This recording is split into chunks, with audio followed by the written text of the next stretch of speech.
Well, good morning. I'm here today with Ollie Evans, and we're going to try and broach a subject today that's quite a tough one.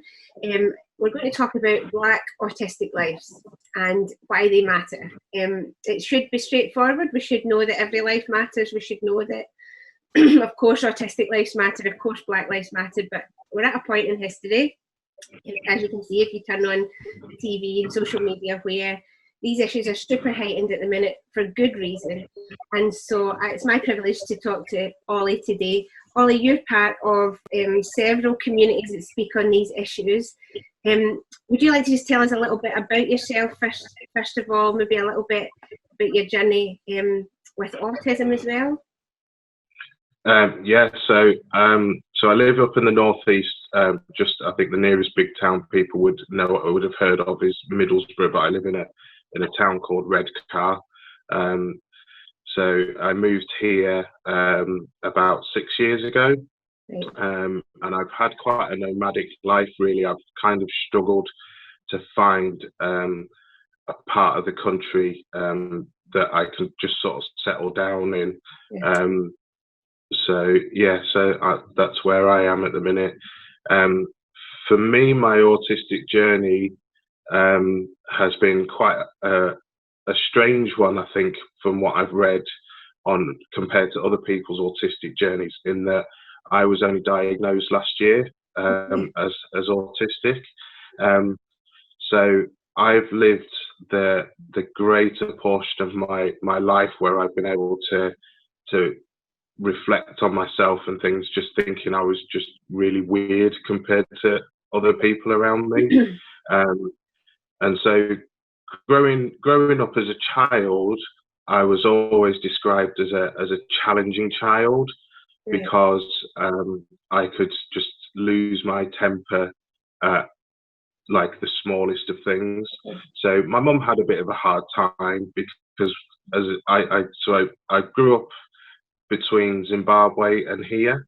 And so in Zimbabwe, autism is just it's not even a discussion point. You know, you're either a good child or a bad child. There's no consideration for neurodiversity at all over there. So when I moved here, and I was having my meltdowns and things like that, my mum just got to a point where she didn't know what to do with me. So I ended up going to a lot of sort of counselling services. So I started off with just a speaking counselling service, where I went and spoke to a counsellor and discussed things that were stressing me and everything else. And what I found with that was that they were constantly trying to tell me that my behaviours and stuff were wrong, and I needed to grow up and change my behaviours. And no matter how much I told them I was trying and I couldn't, I was still always met with that.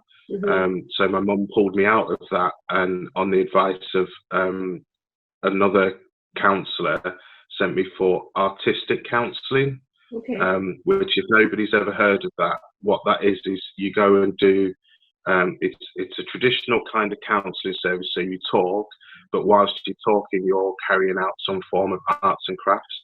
So I was always particularly keen on drawing and painting.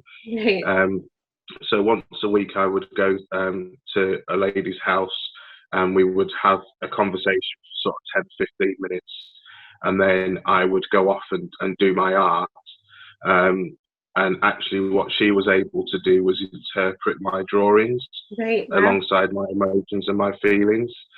So I got a form of support from her, which allowed me to develop some new coping strategies. So if I was starting to get really stressed, I would basically go off and create a piece of art as a measure to try and distract me from the issue that was upsetting me. But throughout my childhood and throughout my early adulthood, I was in and out of mental health services.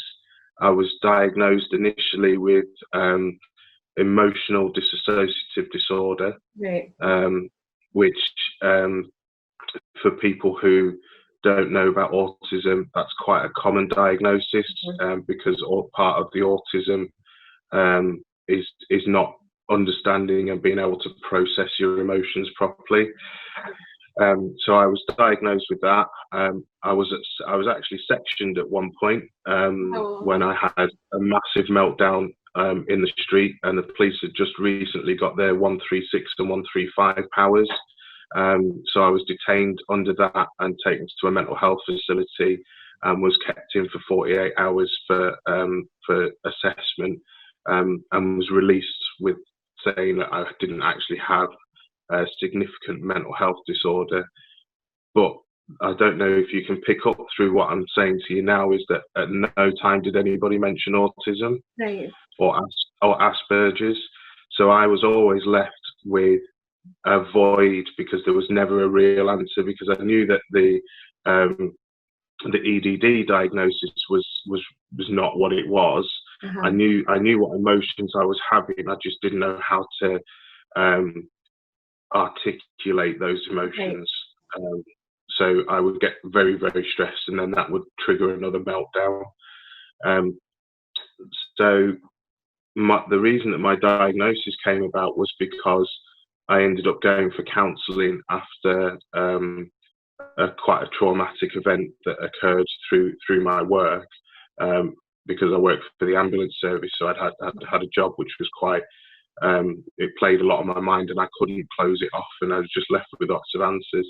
And it was actually that counsellor who by chance had previously worked with autistic children who first commented on me having autistic traits. So it was actually her that managed to push for me to be assessed for autism. And how did that feel when someone suggested there was a word for how you had been feeling most of your life? At the time, I couldn't process it in my head that autism was even an option, because I've never really had much experience with other autistic people. So my understanding of autism up until that point was from films like Rain Man and things like that. So when somebody says you're autistic, I to me, that at the time, that meant that if I dropped a box of matches, I could count how many was there in like half a second. And everything. I didn't realise, and I didn't understand that being autistic, you can actually be what they call high functioning, which is under the old spectrum. That's where I would sit, and I think a lot of people know the old spectrum more than the new one. So it took me about 2 weeks to process that, because the way my mind works is that I think people who are who don't have like a neuro issue such as autism, to me, tend to think quite linear. So they'll think, right, this is the problem, and this is what I need to do to solve it. Whereas in my mind, it's more of a spider diagram. So I have the main thoughts, and that can generate quite easily for me 100 other thoughts associated with that thought.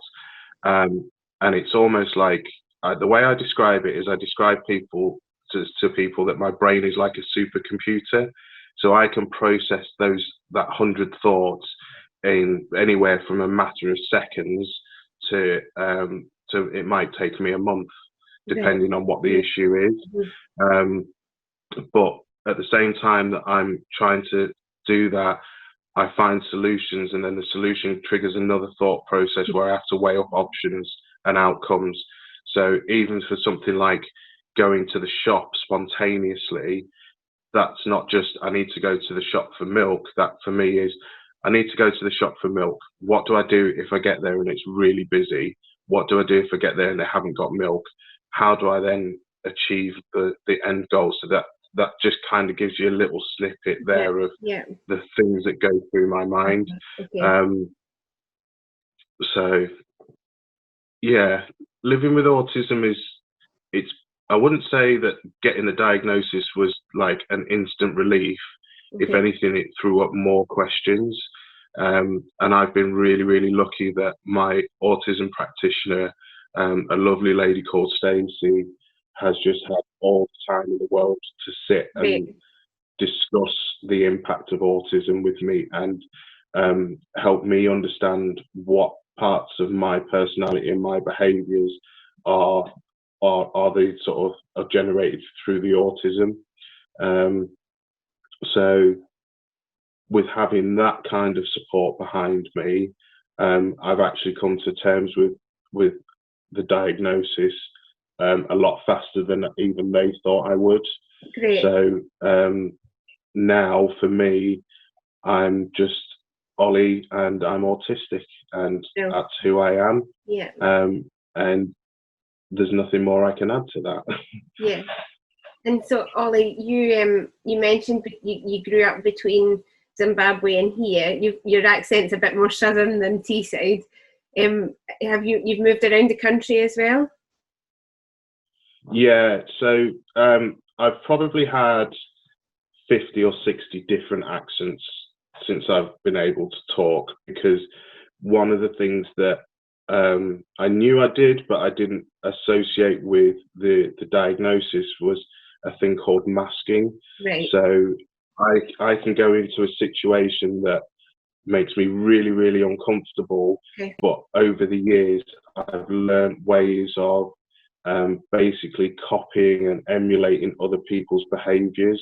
So I don't necessarily understand why they portray those behaviours, but it seems that that behaviour is accepted by the other people around them. So I adopt that in an effort to try and kind of slot in a world where I just wouldn't be able to if I didn't. Mm-hmm. And part of the masking thing is also copying accents. Right. So growing up, when I moved to this country, I had your stereotypical Southern African accent, and what I got was I got a lot of abuse for having that, because when I moved here, it wasn't long after Nelson Mandela had been released. So apartheid, Mandela, South Africa was still quite heavy in the news because of the political side of things, and the people that were ridiculing me for my original accent were using the same terminology that the Black South African community were hearing from the white South Africans, and some not very nice words. And I found that hard. So I would probably, at that time in my life, I was probably having up to 10 meltdowns a day. And I don't generally become aggressive with my meltdowns. I tend to sort of get really frustrated, angry, and then I storm off and I just seek an area where I'm completely alone, and to give myself time to process that. However, unfortunately, I came to England and went to a boarding school, so there was no escape from like that sort of group of school kids, and we all know how vicious school kids can be to one another. Yeah. So those meltdowns, some of those resulted in fights.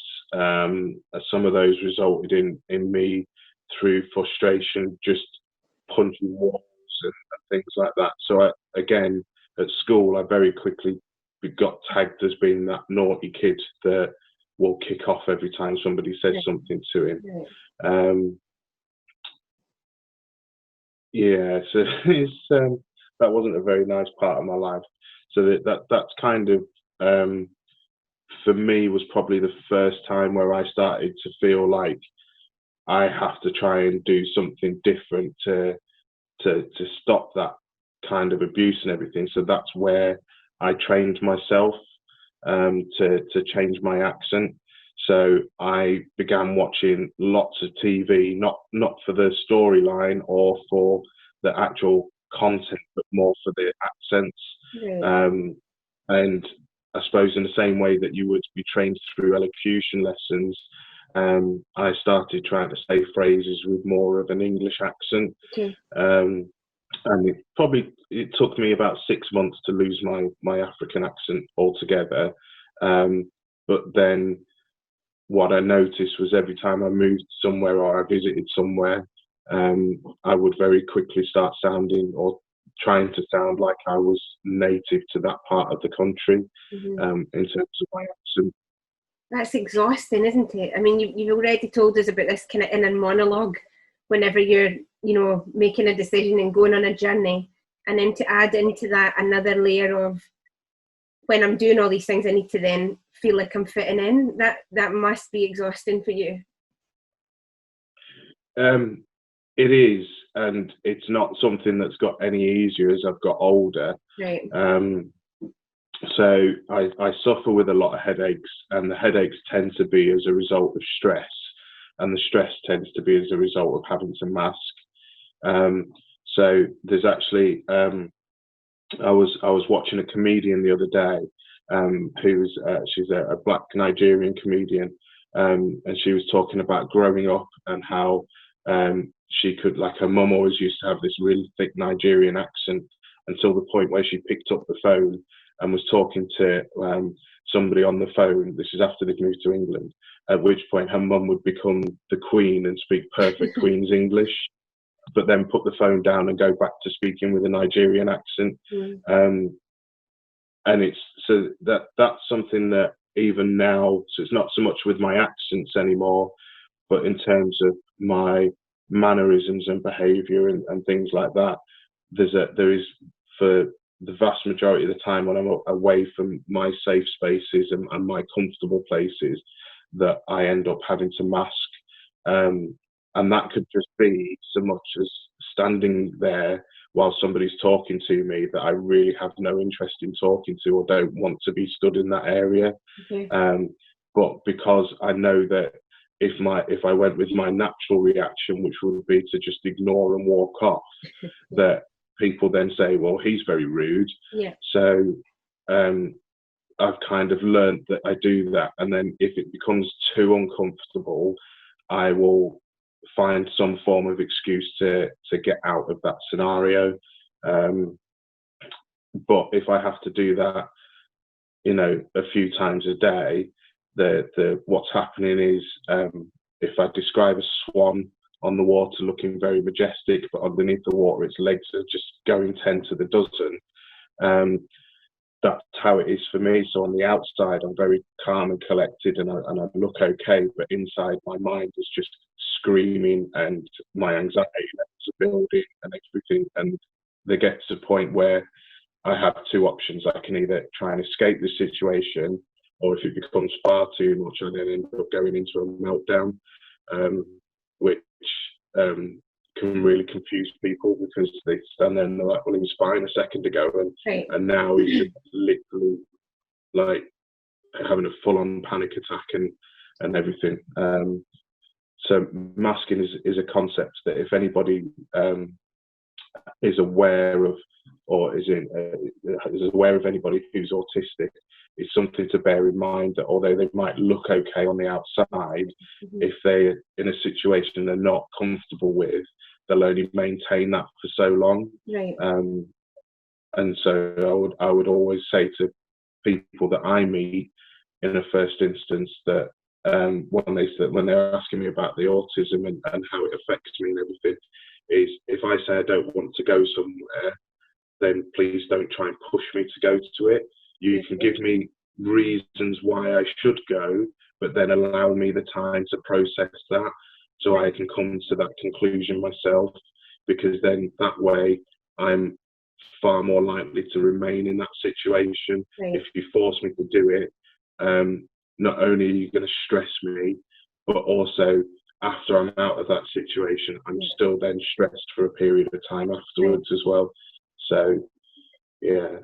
So, Ollie, bearing those things in mind then, when we're talking about Black autistic lives, I mean, there's lots to discuss there, like, you know, even just, and certain parts of the country, you're much more likely to be stopped by the police. I know in Kent, it's like 45% more likely to be stopped by the police than you are even up in the northeast, based on the colour of your skin. But if you're autistic and you're Black, you're feeling like you need to mask to fit in so you don't get any racism, and then you're also trying to mask in order that you're just accepted on a basic level.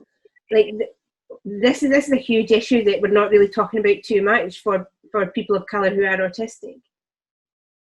Yeah, it is something, and I think realistically, you know, the facts and figures are all in my head, and there's a lot of them, and I could probably sit here for the next 5 hours just on that one subject. I mean, nationally, the instances of stop and search on a black male is a national average of about 25% increase of stop and search on a black male compared to a white male. So then that figure is actually climbing. So sort of, if you break it down, so it's 1 in 4 at the minute. The current statistics on stop and search and section 60 indicate that figure is actually going to climb closer to like 1 in 6. Wow. So you know, so the prevalence of stop and search on the black community, especially with black males in that community, means that they're going to, this time next year, will be 6 times more likely to be stopped by the police compared to a white counterpart. And I think there's lots of issues around policing and stop and search and being black in Britain today, is that you're not just dealing with the extremists like on the far right, such as the EDL and what have you. You've got this systemic and institutional racism, which is built into the very fabric of this country and its culture. And that's, you know, everything from policing to the criminal justice system, the courts, the NHS, everything, even sort of social services, adult social care, the disparities that you can see in ethnic communities within those organisations. Being somebody who's from an ethnic community, it's like they're shining a massive spotlight on it, but it seems that we're the only ones that can see it. So there is the issues of just being black in itself.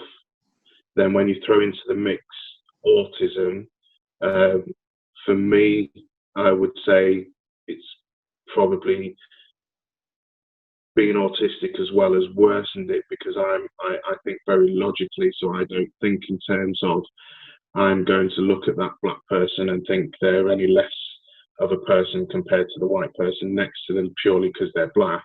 I look and I see a black person and I see a white person, because anybody who says they don't see colour is clearly blind and must have a guide dog. So and that's not valuing. That's not putting value on your heritage or who you are by saying you don't see them. That's just cancelling them. It's not helping. Yeah, exactly. And that's worse than calling me some form of racist name, is to say that you don't see my colour. Just means that I'm invisible to you in its entirety. But I think one of the issues that comes into, particularly with policing and autism, is that the police are never trained on autism. So a police officer's experience of dealing with an autistic person will only come at the point where they're dealing with that person, and probably for the first time. So I'm quite lucky that I can manage my meltdown. So I have a lot of warning indicators that a meltdown is coming. And one of the things that I've picked up from the autistic community and people that I've spoken to is that, and it certainly happens for me as well, is when I'm in the throes of a meltdown and other people are in the throes of a meltdown, there's no recollection of what actions and behaviours we take. So I could do anything and everything, but because I'm in that frenzied state, the neuropathic pathways in my head don't correlate like they would normally. So, and the first thing that tends to affect is memory. So I can come out of a meltdown and have no idea why my hand is bleeding, because I have no memory of punching a wall or something like that, for instance. So when it comes to policing, police officers see a person with a level of aggression and a level of violence, and they respond appropriately to them, whether that's the use of handcuffs or anything else. What police officers don't stop and take a minute to think about is there a potential that this person in front of me is behaving in the way they're behaving because they're autistic? I've certainly witnessed somebody who was autistic in the throes of a meltdown, with a police officer kneeling on them to get them to stop thrashing about. Just so we're clear for anybody who watches this, is that in the UK, or like that's happened to you? UK, sorry, yeah, no, this is in the UK, and this was about 7 or 8 years ago, okay.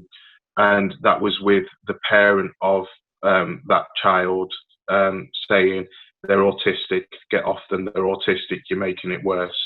And the police officer just dealt with it as he would do with, I presume, with anybody else. What's happening now is that because autism diagnosis is happening more and more in later life, police forces, in terms of equality and diversity, are starting to pick up on the need for training, for officers to understand. Durham police are actually very, very good at this. They've been getting training. They've got their own neurodiversity wing of the police force. So I think you're right. I think they're definitely catching up, and I want to say there's good things happening amidst some of this other stuff, but probably not at the level that we need it to be. No, and so because of that experience for me, and watching that, I have two fears around the police. I mean, I'm a law-abiding citizen. I've been in trouble with the police in my lifetime. Nothing horrendous as such, but you know, there's been calls for police officers to stop and speak to me in the past, legitimately. And one thing that I'm left with, before last year, before my diagnosis, I was kind of just in that worry mode of what behaviour is this police officer going to demonstrate towards me, and I have to say that I think the police are getting quite a bad reputation at the moment, and I think what people need to understand with the police is that, the same as it is in any organisation, there are a few bad apples that make everybody look bad. Yeah. And for the most part, my experience of police officers has been quite professional and quite respectful. And I'm certainly not going to sit here and say that the police are an institution that are beyond themselves. But that said, there have been several instances where, obviously, me not knowing it was a meltdown as a result of autism at the time, those officers they dealt with me completely inappropriately, and I think that's given me a fear factor of every time I'm stopped by a police officer, is what's their response going to be, because I can't guarantee that they stopped me at a time when I'm not in the midst of processing something that's got me very close to a meltdown, and just by the sheer fact that they stopped me and then behaving appropriately with me then triggers that meltdown. Yeah. So that's a worry for me, because what that means is that I can potentially be arrested and taken to cells and dealt with and maybe even charged for something which actually is beyond my control. And stuff. So it's nice now, and I know that one of the neighbouring forces up here has done a huge drive. And one of the things they've said to the autistic community up here is, if you're autistic, the second that a police officer stops you, advise them that you're autistic. And it doesn't mean that police officer will let you off with any criminal act. It just means that if they can see you starting to get heightened and starting to get anxious and fidgety and stuff like that, they're aware then through their training that they maybe need to take a different approach, or just give you 5 minutes to calm down. And I think that's brilliant for the autistic community to have. Is that Cleveland police? Because they've done a lot up there. It's Northumbria police that have got that model in place. Yeah. That is obviously fantastic, and that would definitely help you, Ollie. I guess one of the stories that stuck with me is, there was this isn't in this country, but the situation could easily be in this country, of a non-verbal or black autistic young man who was stopped by police. He was stopped because he was black. It wasn't because he was doing anything, but in being stopped, he wasn't able to make eye contact. He wasn't able to articulate anything. He certainly couldn't say he was autistic. And so that resulted in, it was in America, and so that resulted in something much more violent and aggressive than I would hope we would see, certainly in the Northeast, because of all the good things that we've just been discussing. But there must be a heightened risk then, or is there? Am I imagining this, for autistic people, black autistic people who aren't verbal, or who aren't, certainly in a moment of pressure, able to verbalise what's going on? Yes, is the obvious answer to that. There's so much other stuff that needs to be factored in though. So is that police officer stopping that person because they're black, or are they stopping them for a legitimate reason? And I think this is probably not where I'm that strong, because me trying to process and understand people's behaviours is not my strong point, and it is something that I do struggle with. I also think to myself, perhaps I phrased that wrong. What I saw in the media was an assumption that the young man was stopped because there is a pattern of stopping young black men in America, I think, is what was supposed there. So we don't actually know whether there was a legitimate reason or not. So that, just so I can clarify that. I would say, so I would say that the risk factor is increased if you're black, autistic, non-verbal. How realistically you can mitigate some of that danger, I don't know. I think that would have to fall on that individual police officer to be socially aware that if somebody's not talking to you, or is unable to communicate with you, and because the people that I know that are non-verbal, when they're sort of wanting to do something and they're beginning to get frustrated about it, display lots of other patterns of behaviour. So they start to become very articulate with their hands, and or in some instances there's sort of hitting of the head and things like that. And I think if you're a police officer or a healthcare professional and you're faced with somebody who's doing that, then there needs to be a part of you that stops for a second and says, why is this person behaving like that? Right. I don't want to use the term, it's not normal behaviour, but there's no other way that I can kind of simplify that message so that people would understand it. Yes, I guess it's not the typical behaviour that someone would be presenting with in that scenario. Okay. Yeah. Mm-hmm.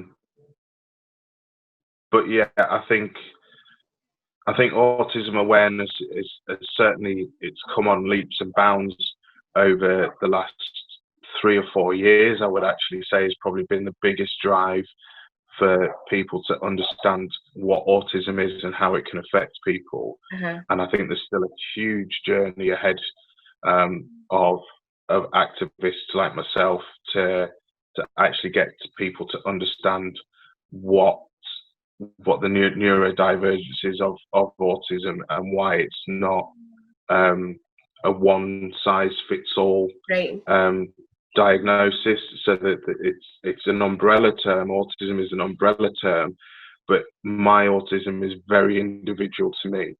So I could stand in a row of autistic people, and we don't all behave the same. We don't all have that inability to make eye contact. So for me, eye contact is a big issue until I'm comfortable with somebody, and then I can start to make more eye contact. The only people that I can have long-term eye contact with are actually my family. So I'm very good at looking at the middle of people's foreheads and tricking them into thinking I'm giving them eye contact. So it's those kinds of subtleties, but I could be stood with a friend who just in no way, shape or form would be able to give you eye contact. even down to the social settings. So I find social settings very, very awkward. I have to kind of be that person that stands at the back in the corner and observes and weighs up the situation before I can then just go and throw myself into the mix.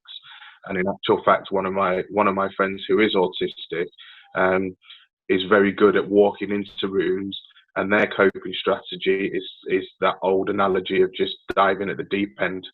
And then that's how they cope. So if you ask them to stand in the corner, they'll tell you that they can't do that because it gives them too much time to find the reasons not to be there. Right.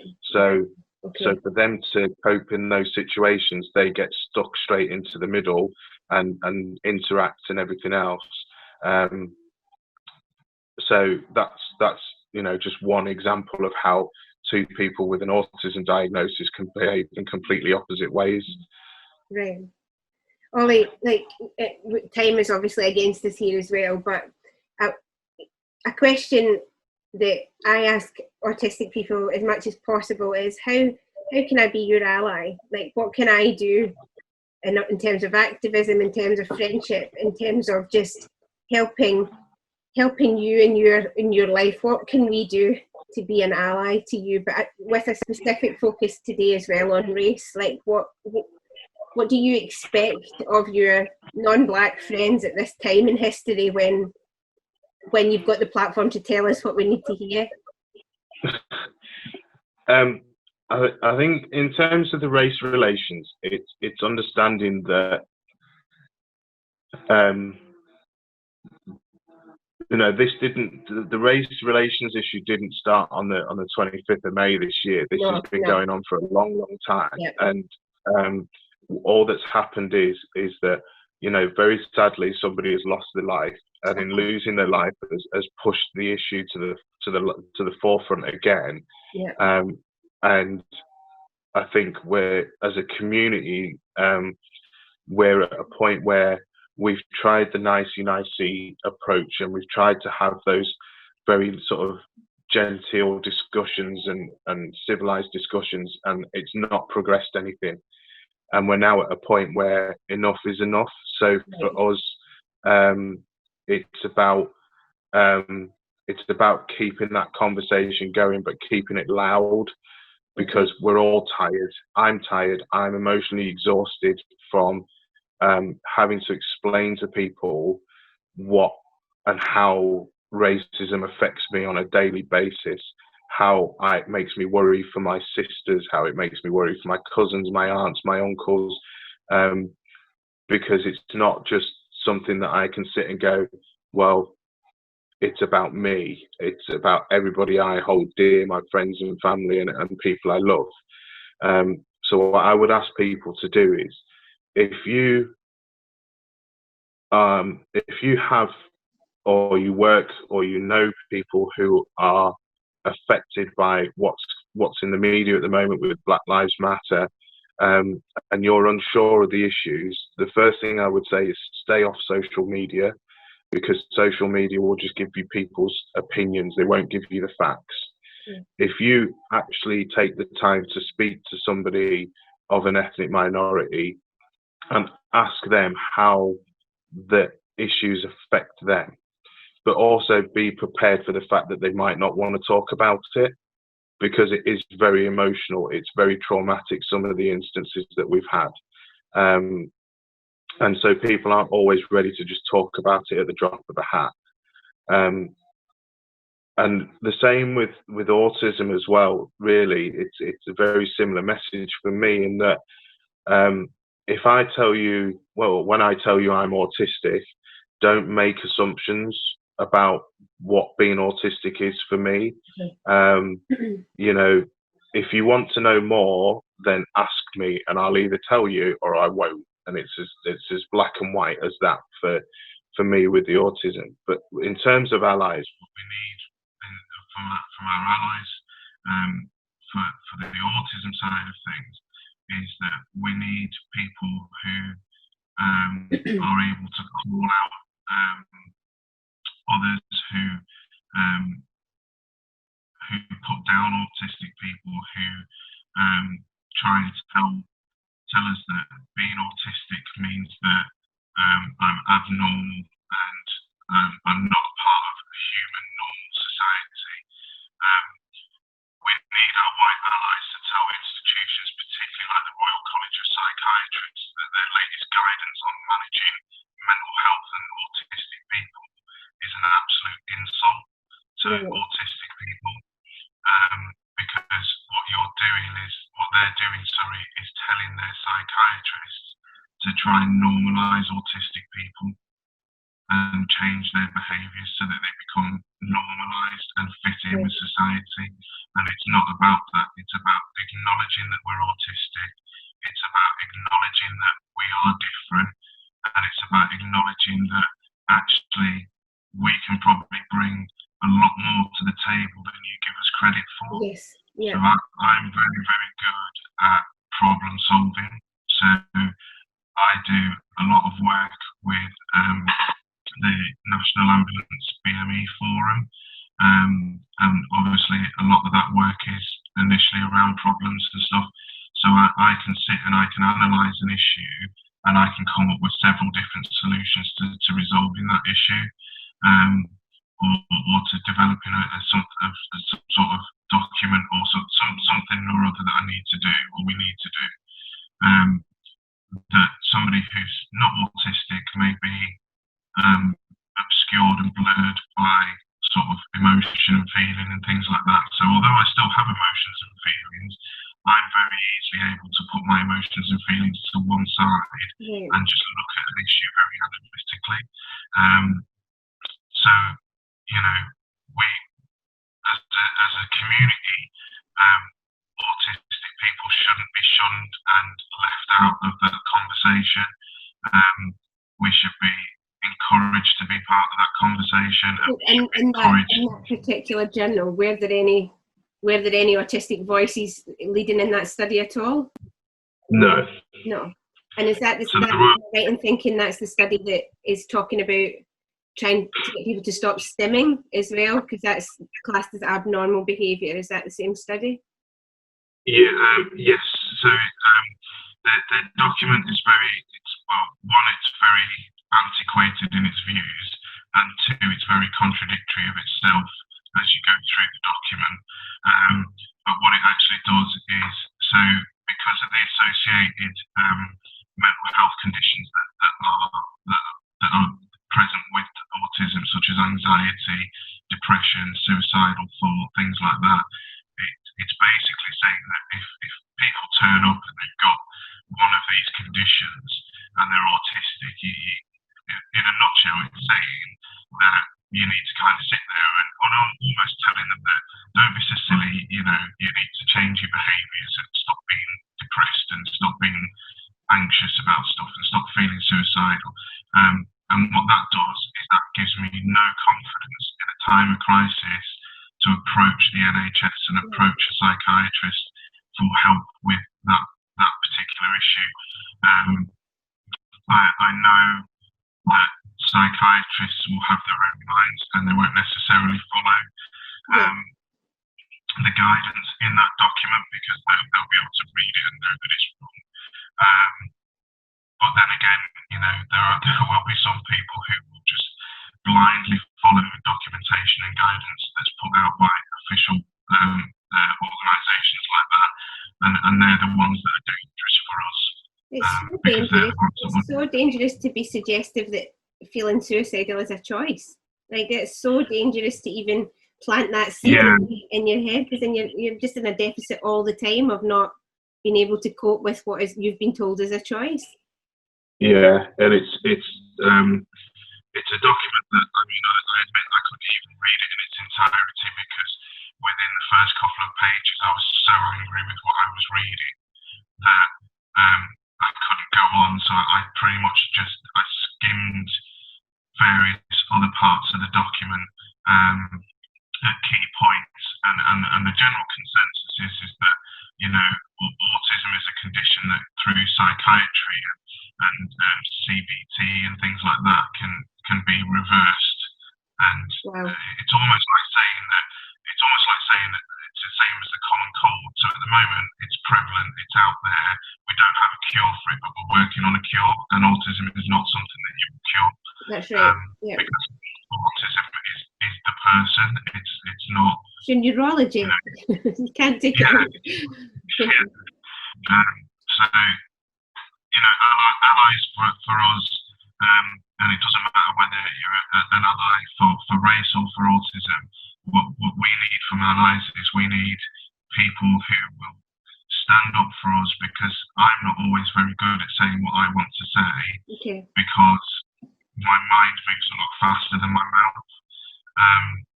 So for an ally to be able to call out an inappropriate behaviour or inappropriate language about me being autistic can sometimes be the biggest relief I could have as an autistic person, because they're able to say quite legibly what I want to say, but my mind's sort of 3 hours down the conversation.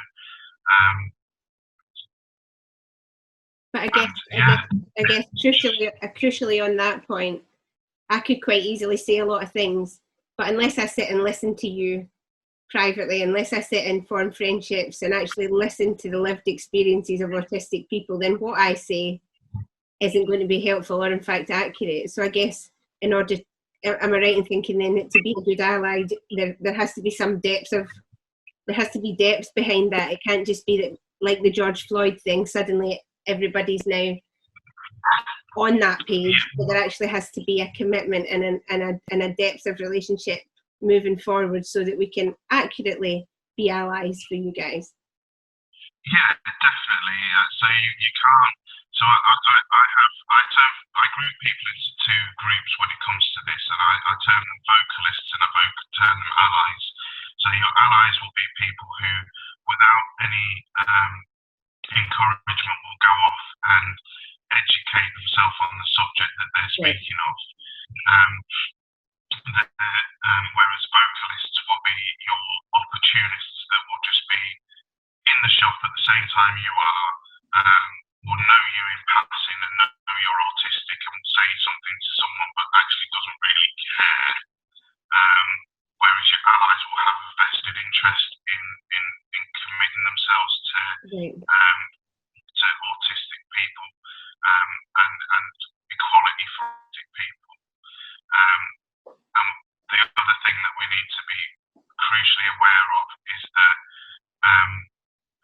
the well-trodden path quietens the voices of those we need to hear the most. So what we also need is that for allies with their best intentions not to constantly speak on our behalf. So in certain instances, the key to being a good ally is actually directing somebody to someone with that lived experience of autism. Yeah.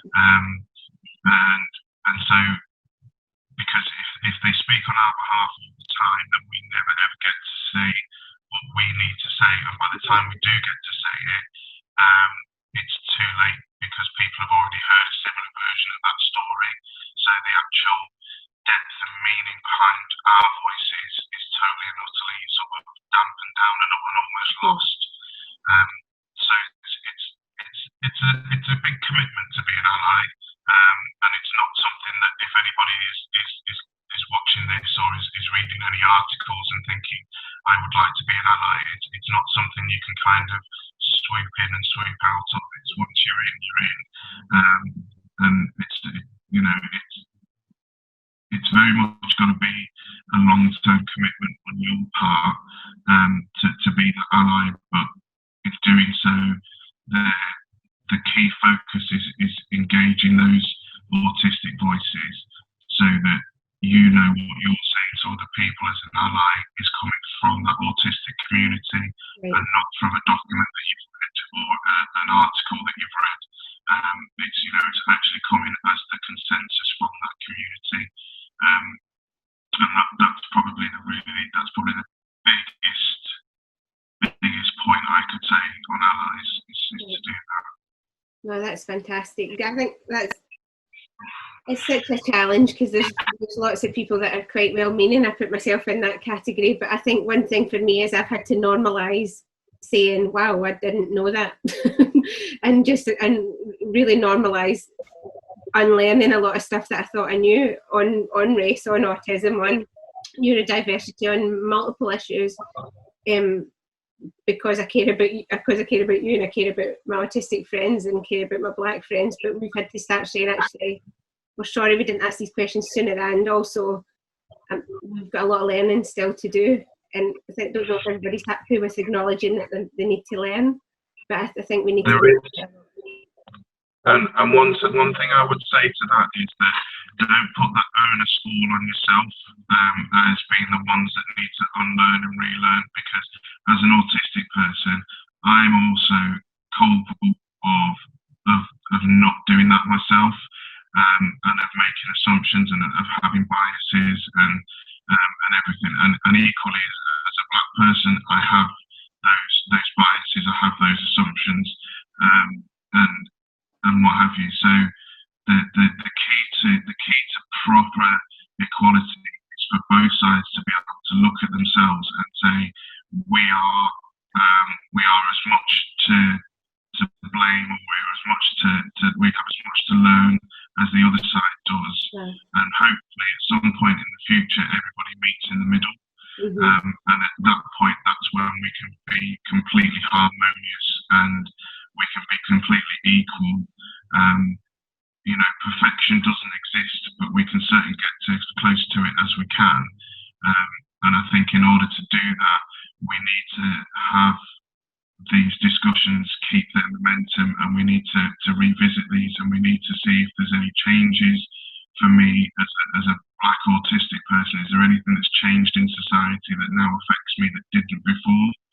Because it's not just one set of issues that never changes. Those issues are fluid. Yes. And the impact of the circumstances will change constantly. So it's about as much about me understanding and as best I can empathising where you're coming from, and how you process your thoughts around advocating for autistic people and advocating for black people in today's 2020 society, as it is for you to have that full thought to say, what's changed? Do I need to know? Do I need to go and educate myself on a different issue today? So please don't sit and think that as an ally the onus is all on you to do all of the hard work, because it's not. It's on both of us to do as much work equally for the benefit of all of us. Right. Wow. Well, that's a good note to end this on, I think, Ollie.